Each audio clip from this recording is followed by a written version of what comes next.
Assalamualaikum warahmatullahi wabarakatuh.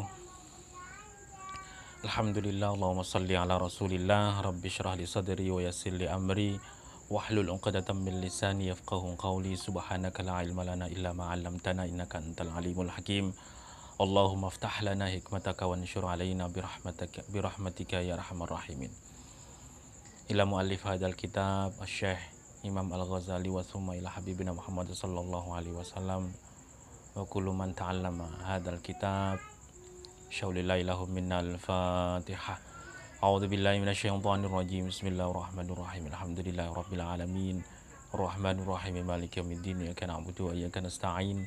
Ihdinas siratal mustaqim. Shiratal ladzina an'amta 'alaihim ghairil maghdubi 'alaihim waladdallin. Amin. Bismillah, alhamdulillah, Allahumma sholli ala rasulillah.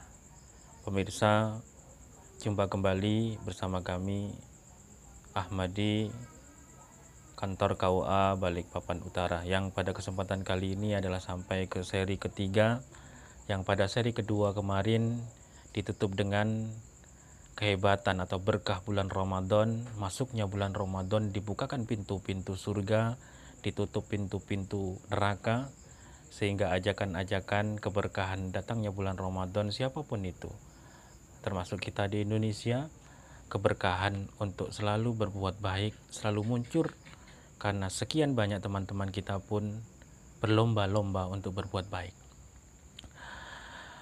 Selanjutnya diceritakan pada halaman 274, diceritakan dari Waqi.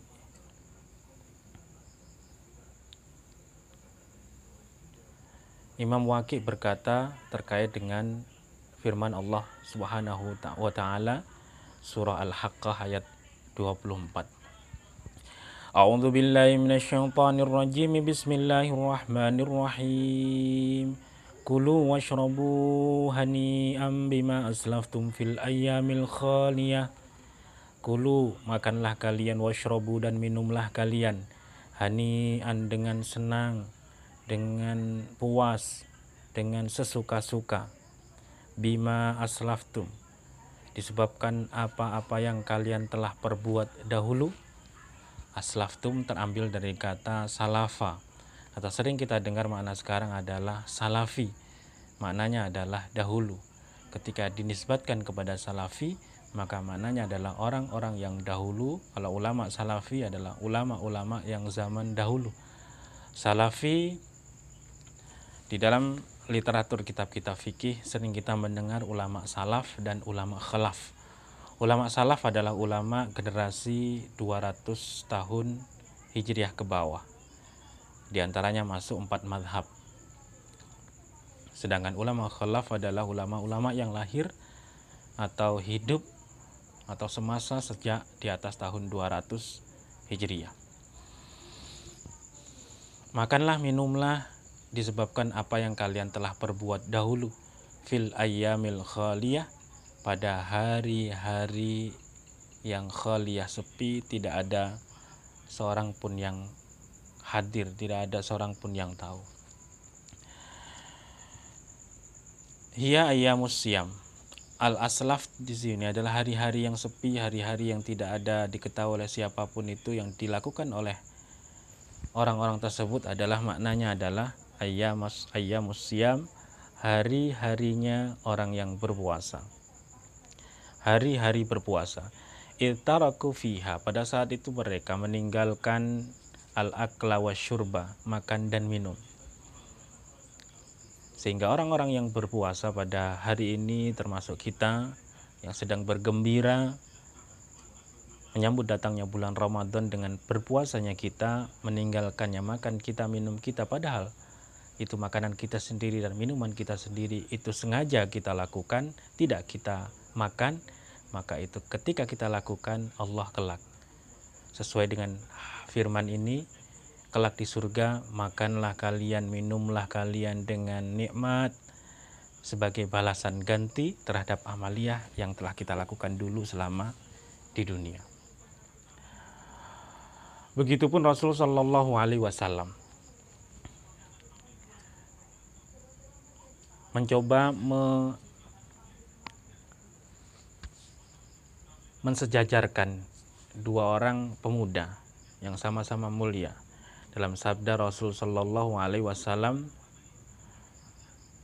Innallaha ta'ala, di sini kaitan seorang pemuda, dua orang pemuda. Yang pemuda yang pertama adalah memiliki sifat zuhud fid dunya. Zuhud itu maknanya adalah tidak bergantungan dengan duniawi, atau hal-hal duniawi, tidak terlalu bergantung dengan perkara-perkara dunia. Wa bainas shaumi, dan antara orang yang berpuasa. Rasul mencoba mengumpulkan maknanya adalah tanpa membedakan, sama-sama dimuliakan. Sebagaimana Rasul bersabda, Innallaha ta'ala yubahi, sesungguhnya Allah Ta'ala itu yubahi, bangga, saking bangganya itu melaporkan, berbicara kepada malaikatahu, kepada malaikat-malaikat, bisyabil abid, disebabkan ada seorang pemuda yang ahli ibadah. Fayaqulu ayyuhasyab at-tariku syahwatahu, dengan firmannya begini, wahai pemuda at-tariku syahwatahu, yang meninggalkan syahwat, keinginannya, nafsunya, li ajli, karena diriku, syahwat duniawi apapun itu, termasuk hubungan seksual yang sering kita analogikan ketika berbicara syahwat. Al-mubdil syababahu, yang menyerahkan sifat kepemudaannya. Sifat-sifat muda, dikatakan muda di sini adalah biasanya adalah orang yang memiliki syahwat tinggi, itu adalah diidentikan oleh para pemuda.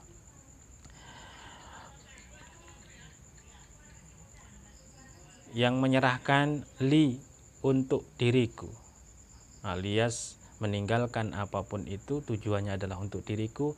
Anta indi, engkau wahai pemuda di sisiku, kaba'di malaikati, sama seperti sebagian posisi malaikat-malaikatku.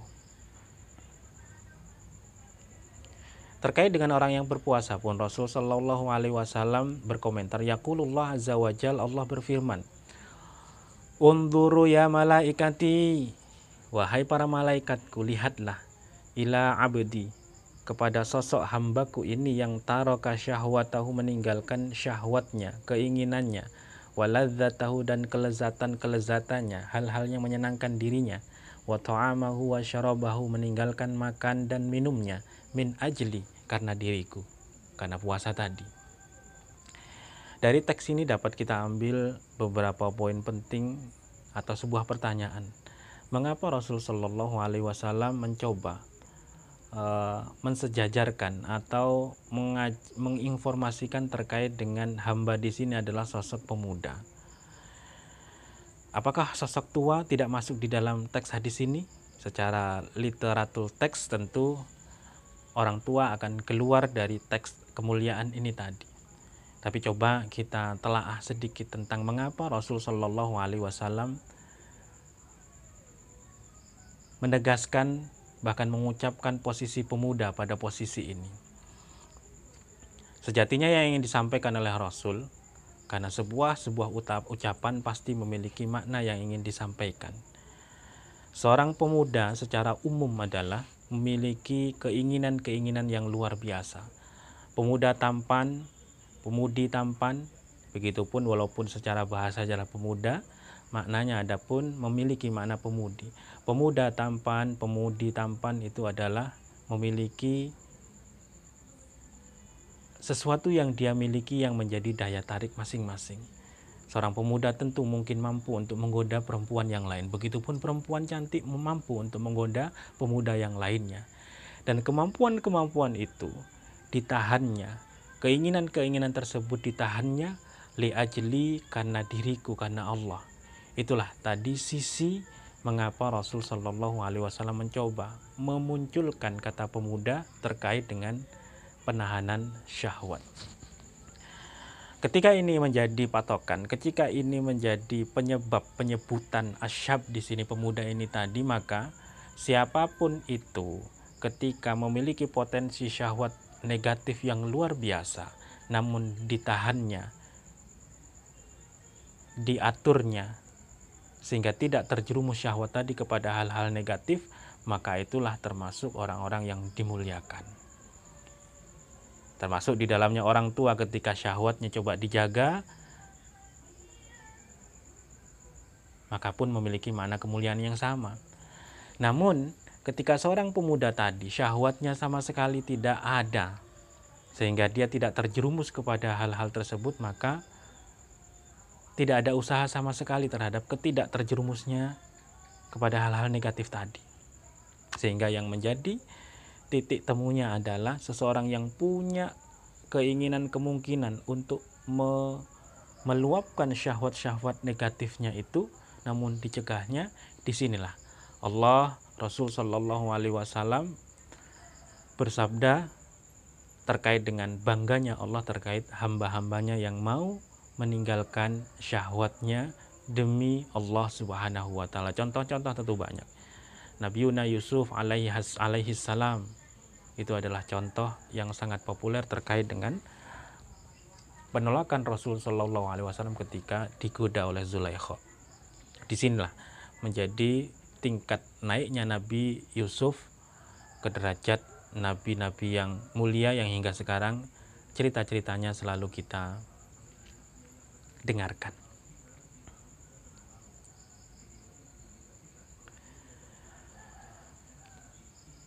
Surah Sajdah pun senada dengan itu terkait dengan posisi mulianya orang berpuasa. A'udzubillahi minasyaitonirrajim. Bismillahirrahmanirrahim. Fala ta'lamu nafsum ma ukhfiya lahum min qurrati a'yun jazaa'an bima kanu ya'malun. Fala ta'lamu nafsun, maka seorang pun tidak mengetahui ma ukhfiya lahum, apa yang disembunyikan bagi mereka, min qurrati a'yun, dari kesenangan-kesenangan matanya, jazaan, sebagai balasan terhadap apa yang kanu ya'maluna, mereka lakukan. Makna kila kana amaluhum asyam, sesuatu yang disembunyikan oleh seseorang itu tadi adalah mereka tadi adalah amaliyah puasa mereka. Tidak ada yang mengetahui peninggalan mereka terhadap sesuatu hal yang menyenangkan mata mereka, ingin ini namun dilarang karena puasa. Pada hari ini jazaa'an bima kanu ya'malun, mereka akan mendapatkan balasan yang tak terukur disebabkan apa yang mereka lakukan dulu saat di dunia. Innama yuwaffas sabiruna ajrahum bighairi hisab, sesungguhnya kelak orang-orang yang sabar, asyamu nisfus sabri, puasa itu adalah separuh dari mana sabar. Sehingga di sini pun dikaitkan kelak akan dipenuhi, disempurnakan, diberikan sesuatu pahala yang luar biasa orang yang bersabar karena melakukan puasa, dipenuhi ajrahum, pahala mereka, bighairi hisabin, dengan tanpa hitungan. Sehingga dari sini dapat diambil sebuah kesimpulan sebagaimana dilanjutkan di dalam teks berikutnya. Fayafrahu lisaimi jazaa'u ifrahun wijazifu jazafan fala yadkhulu tahta wahmin wa taqdirin. Sehingga orang yang berpuasa itu pahalanya sangat penuh sekali, sangat banyak sekali, sehingga tidak terukur seberapa besar pahala yang akan didapat oleh orang-orang yang berpuasa. Wajarid wa jadirun bi ayyakuna kadzalika li anna shauma innama kana lahu, dan sebagai contoh, sebagai jadir yang paling penting di sini adalah puasa menjadi mulia, innama kana lahu, disandarkan hanya kepada Allah, wa musyarrafan, dan menjadi mulia bin nisbah ilaihi, ketika disandarkan kepada Allah Ta'ala, wa in kanat al ibadatu kulluha lahu kama syarafal baitu bin nisbati ila nafsih wal ardi kulliha. Begitupun ibadah yang lain selain puasa ketika disandarkan kepada Allah, maka dia pun menjadi mulia. Sebagaimana baitul, sebuah rumah, ketika disandarkan Allah di situ, baitullah, masjid, maka masjid di situ Baitullah di situ menjadi mulia karena disandarkan kepada Allah. Sehingga perlu ditarik kesimpulan, apapun itu, mari sama-sama kita sandarkan amaliyah apapun, kembali seperti seri yang kedua, amaliyah apapun mengajak kita kembali dalam kitab Al-Ihya hari ini untuk disandarkan semua kepada Allah, kepada Sang Pembuat kekuatan kita sendiri. Dua makna yang dapat diambil kesimpulan terkait dengan beberapa teks di atas, yaitu puasa yang kaitannya disandarkan kepada Allah Subhanahu wa taala. Yang pertama adalah an-nasauma kafun wa tarkun. Puasa itu adalah tercukupi, atau kafun itu mana kafa, cukup atau sudah nggak perlu yang lain, wa tarkun dan meninggalkan. Biasanya ketika sudah tidak memiliki, tidak membutuhkan sesuatu, maka dia meninggalkan sesuatu tadi. Wa huwa fi nafsi sirrun. Sedangkan puasa itu sendiri memiliki makna rahasia. Laisa fihi amalun yushahidu, tidak ada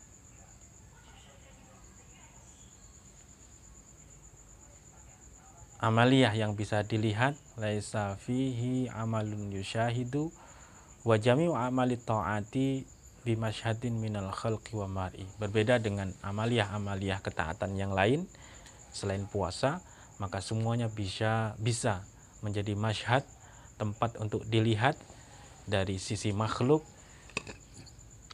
yang lain, wa mar'a, tempat untuk dilihat. Wa shaumu la yarahu, puasa tidak bisa dilihatnya, tidak bisa dilihat oleh makhluk lain, illallah, kecuali hanya Allah Subhanahu wa ta'ala. Fa innahu amalun, karena puasa itu sesungguhnya adalah sebuah amaliyah, sebuah aktivitas fil batin, di dalam batin, di dalam jiwa, yang tidak bisa diketahui kecuali oleh rasa itu sendiri yang berpuasa. Bisabril mujarrad, yaitu amaliyah kesabaran itu sendiri, sebuah sabar untuk taat, berhubungan terus kepada Allah Subhanahu wa taala. Pemirsa, yang kedua yang dimuliakan oleh Allah Subhanahu wa taala, yang kedua tsani, maknanya adalah annahu qahrun li'aduwillahi azza wajal. Puasa itu adalah qahrun, memaksa, mencoba menguasai, li'aduwillahi, mengalahkan musuh Allah. Puasa itu mengalahkan musuh Allah, yaitu setan itu sendiri, yang identik dengan mempengaruhi setan terhadap syahwat-syahwat agar jatuh kepada hal-hal yang negatif. Fa inna wasilata syaitan, karena perantara setan la'anahullahu ta'ala adalah asyahwati, keinginan-keinginan. Dasar setan untuk menggelincirkan seorang hamba, seorang manusia, itu perantaranya yang pertama adalah dengan menggunakan syahwat, keinginan-keinginan. Pasti setiap kita itu memiliki keinginan-keinginan, kecondongan-kecondongan. Dari situlah ego, keinginan kita akan disisipi oleh setan sedikit demi sedikit. Karena dilanjutkan wa innama taqawwa asyahwatu, pertama, ternyata syahwat, keinginan kita atau nafsu kita, mungkin kalau yang paling mudah kita pahami, itu yataqawwa, menjadi kuat bil akli wasyurbi, dengan cara makan dan minum. Semakin sering kita makan, semakin kita banyak minum, maka keinginan syahwat itu semakin besar, semakin banyak. Untuk menurunkan itu semua, makan minum dikurangi dengan cara berpuasa, maka syahwat tadi akan terdidik dengan metodologi berpuasa, mencoba tidak makan, mencoba tidak minum, padahal keinginan kita makan dan minum itu ada. Sabda Rasul, inna syaitana la yajri min ibni Adam, bahwa setan itu jalan, mengalir dari anak turun Adam manusia, mengalirnya majradam, sesuai dengan jalan mengalirnya darah, mengalir, merasuk tanpa sadar. Fadayyiqu majariyahu, maka wahai anak Adam, persempitlah kalian majariyahu, tempat jalannya setan tadi, melalui jalannya darah, bil ju'i, dengan cara lapar. Lapar di sini maknanya adalah puasa. Walidzalika, terkait itu juga Rasul Shallallahu Alaihi Wasallam pernah bersabda, berbicara li Aisyah kepada Aisyah, istri tercinta Rasul Shallallahu Alaihi Wasallam, istri kedua atau konon ketiga setelah wafatnya Khadijah. Setelah wafat Khadijah 3 tahun kemudian atau 4 tahun kemudian Rasulullah SAW memperistri Aisyah putri Abu Bakar. Beliau berkata kepada Aisyah demikian, wahai Aisyah, dawimi, terus meneruslah engkau wahai Aisyah, qar'aba bil jannah, untuk mengetuk pintu surga. Qalat bimada, Aisyah pun menjawab, dengan apa wahai Rasul aku harus mengetuk pintu surga? Qala Rasul menjawab, bil ju'i, dengan lapar wahai Aisyah, ketuklah terus pintu surga dengan cara lapar, dengan cara puasa. Sehingga ada sering pepatah, semakin sering mengetuk maka potensi pintu akan terbuka. Ketika tidak diketuk maka pintu tidak dibuka. Puasa adalah jalan untuk merangsang terbukanya pintu surga kelak di sana. Sebagaimana fadilah puasa, Imam Al-Ghazali dalam kitabnya pun menyebutkan di dalam bab tersendiri terkait dengan fadilatil ju', keutamaan lapar, di dalam bab yang lain.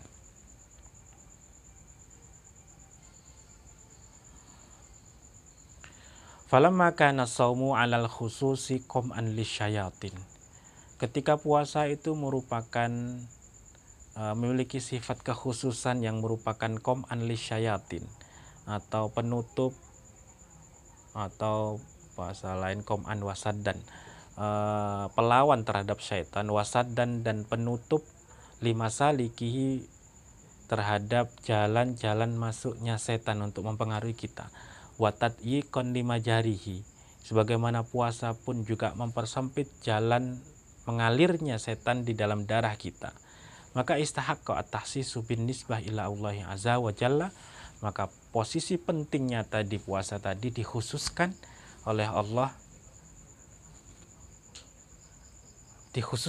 posisi pentingnya pun dikhususkan oleh Allah Subhanahu wa taala. Fa fi qam'i aduwillahi nasratullahi taala, begitupun di dalam proses puasa tadi yang melawan musuh Allah tadi merupakan dianggap oleh Allah sebagai nusratun lillah, jalan, sebuah proses pertolongan untuk menolong Allah Subhanahu wa taala. Wa nasirullah taala mauqufun ala nusrah lahu, begitupun pertolongan Allah pun akan ia dapat karena dia menolong, karena orang tadi menolong Allah. Sejalan dengan itu Allah berfirman, intan surullah yansurkum wa yusabbit aqdamakum. Jika kalian menolong Allah, memperjuangkan jalan-jalan Allah, ingin menuju Allah dengan cara berpuasa, ingin mendapatkan kedekatan kepada Allah, yansurkum, maka Allah akan menolong kalian. Dengan puasa pun Allah akan mendekatkan kalian, wa yusabbit aqdamakum, dan Allah akan menetapkan, mengokohkan agar tidak geser lagi kaki-kaki kalian untuk terus menuju Allah atau berada di dalam keridhaan Allah Subhanahu wa taala. Surah Muhammad ayat 7. Begitupun walladzina jahadu fina lanahdiyannahum sulbulana. Sejalan dengan teks tadi pun di dalam surah Al-Ankabut pun menyatakan walladzina jahadu, dan orang-orang yang bersungguh-sungguh berjihad, puasanya sungguh-sungguh, ibadahnya sungguh-sungguh, usahanya sungguh-sungguh, fina, karena aku, lanahdiyannahum subulana, niscaya kami, sungguh-sungguh, di sini ada dua taukid, la niscaya dan nun taukid di akhirnya, sungguh-sungguh pasti kami akan memberi hidayah mereka, petunjuk mereka, subulana, terkait jalan-jalan kami, jalan-jalan Allah Subhanahu wa taala.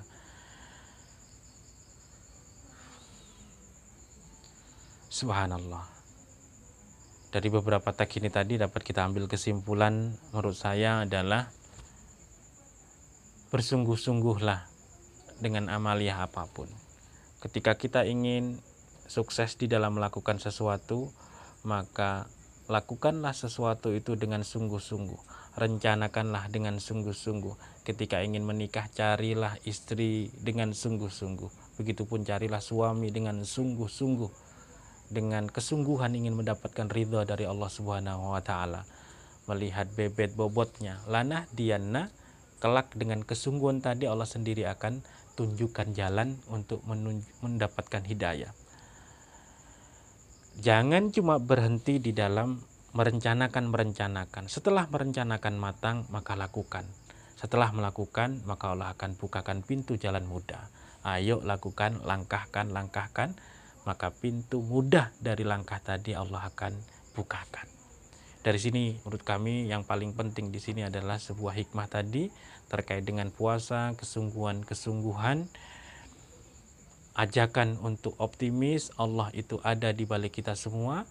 Lakukan dengan rencana tadi, lakukan, maka Allah sendiri akan membimbing kita. Innallaha la yughayyiru ma biqaumin hatta yughayyiru ma bi anfusihim.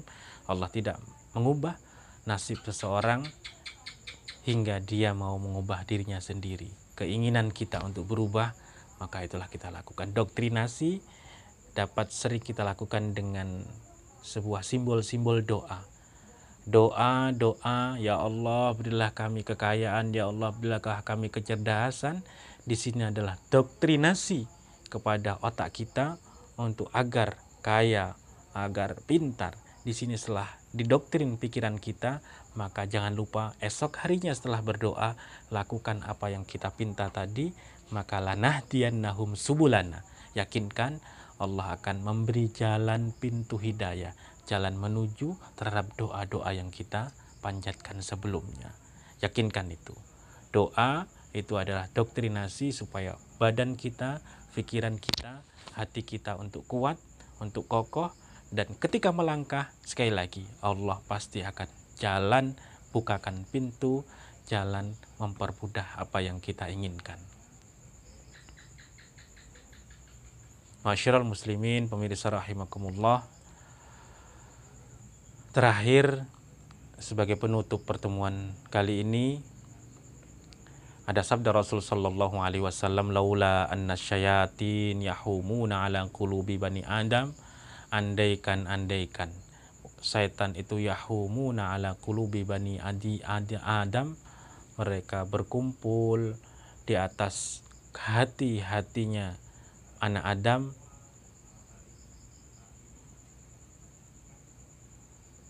andaikan mereka tidak berkumpul di atas hatinya Bani Adam, menutupi hatinya Bani Adam, anak-anak manusia, lanadharu, andaikan setan tidak melakukan itu, tidak menutupi, lanadharu, niscaya mereka orang-orang manusia, komunitas termasuk kita, ila malakutis samawati, mampu untuk melihat kerajaan langit-langit, kekuasaan langit, kekuasaan Allah dan seterusnya. Sungguh besar kekuasaan Allah yang ada, yang kita lihat, bukan cuma langit. Ketika melihat diri kita, mata kita, telinga kita mampu mendengar suara pada saat ini, termasuk saya, dimampukan untuk berbicara pada saat ini. Ketika itu kita sadar bahwa disitulah kekuasaan Allah yang luar biasa, memampukan diri kita untuk berbicara, memampukan diri kita untuk mendengarkan pembicaraan yang tentu itu kita dapat tanpa kekuasaan kita sendiri, keinginan kita sendiri, dan dia itu ada dengan sendirinya. Mulut kita diciptakan dengan sendirinya tanpa kita pun sedikit berpesan untuk disediakan itu semua. Terima kasih Allah yang telah memberikan apapun tanpa syarat sedikit pun. Engkau maha kaya, Engkau maha kuasa. Terima kasih. Selanjutnya akan lebih indah pada pertemuan berikutnya. Posisi puasa yang sangat luar biasa di hadapan Allah Subhanahu wa taala. Maka untuk menyempurnakan puasa tadi sempurna di hadapan Allah, maka tentu akan lebih sempurna ketika kita nanti akan mempelajari terkait dengan rukun-rukun, sunnah-sunnah, syarat-syarat puasa secara batiniah yang akan diterangkan pada serial keempat berikutnya. Terima kasih, syukron. Mohon maaf ketika ada khilaf. Wassalamualaikum warahmatullahi wabarakatuh. Allahumma barik lana fi Rajab wa Sya'ban